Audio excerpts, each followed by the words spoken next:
ada yang pernah nih ngalamin, ya saya, istri saya juga pernah ngalamin nih, ngalamin sendiri gitu. Ada orang datang, Om, Bapak Kristen ya? Iya, Pak pinjam uang dong Pak.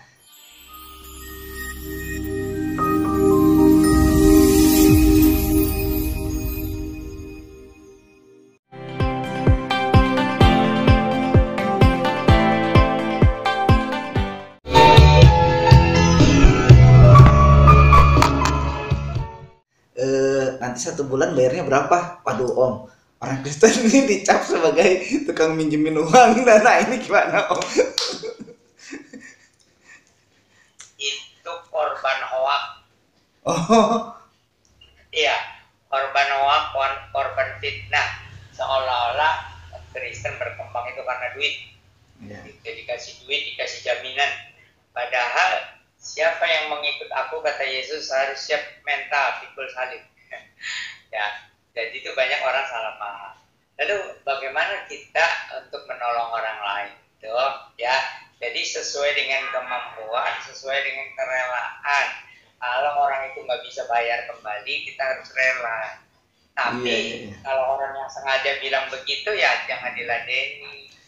Kalau Bapak mau jadi Kristen tuh malah harus siap pikul salib. Iya.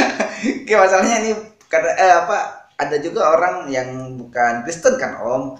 Dia ngomong tuh orang Kristen itu tuh yang suka minjemin uang gitu. Ntar kita sebulan bayar bunganya segini. Ya,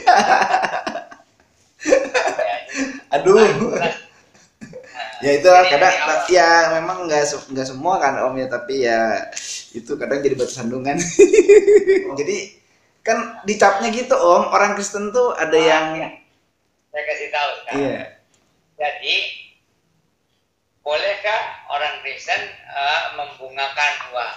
Ya, Nah, misalnya gitu. jawabnya, kalau untuk usaha itu sama-sama ambil untung, asal jangan mencekik, tapi sama-sama untung. Itu Ah, kalau untuk usaha. gitu. Tapi kalau menolong orang yang lapar atau yang sakit untuk pengobatan atau juga untuk biaya sekolah anak, itu sesuai dengan kemampuan, sesuai dengan kerelaan. Kalau tidak bisa dibayar, jangan ribut. Hmm. Gitu. Tidak boleh ada bunga sama sekali untuk nolong orang yang kelaparan atau orang mendapatkan pengobatan Iya. orang sakit ya, atau biaya anak sekolah, sama sekali tidak boleh ditarik bunga. Tapi ada juga Om yang kayaknya dia sih pelit sih Om. Terus dia pakai ayat Om. Kita itu ditulis di firman Tuhan tidak boleh meminjam. Tapi kita jangan meminjam tapi meminjamkan, gimana sih Om? Gitu Om. Jadi ya itu pelit. Maksudnya itu, kita meminjamkan itu yang sesuai kemampuan dan sesuai dengan keikhlasan. Iya. Kalau orang itu tidak bayar, jangan ribut. Gitu. Oh iya. Iya kadang gitu kan dasar Alkitabnya tuh dia itu pakainya gitu. Kita itu Nah, orang Kristen itu ya, harusnya memang benar. Itu iya meminjamkan. harus meminjamkan Tetapi gitu.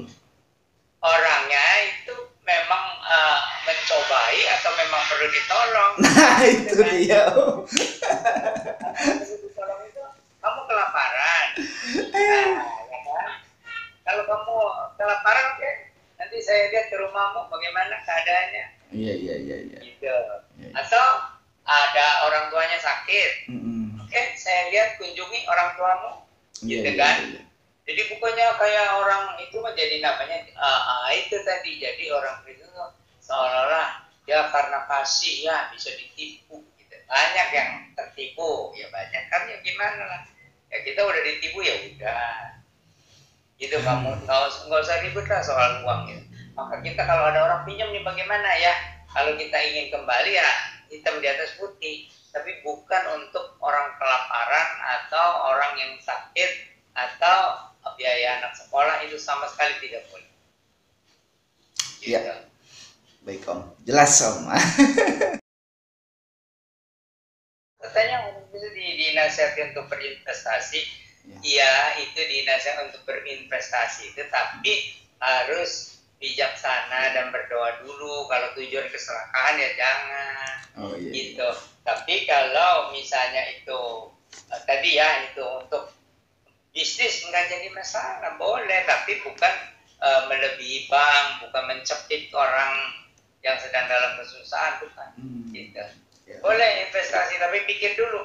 Kalau keserakahan kan malah akibatnya bodoh. Oh iya. Gitu kan. Nah, saudara, merasa diberkati kan dengan obrolan kita kali ini. Makanya jangan lupa subscribe bagi Anda yang belum subscribe, dan like, share sebanyak-banyaknya tentang makanan Om dan minuman. Kalau di Rasul Paulus sih bilang kan kita tidak tergantung sama makanan dan minuman ya Om, sudah jelas sebetulnya. Tapi masih banyak orang yang nanya, termasuk orang Kristen sendiri, itu tentang haram dan halal.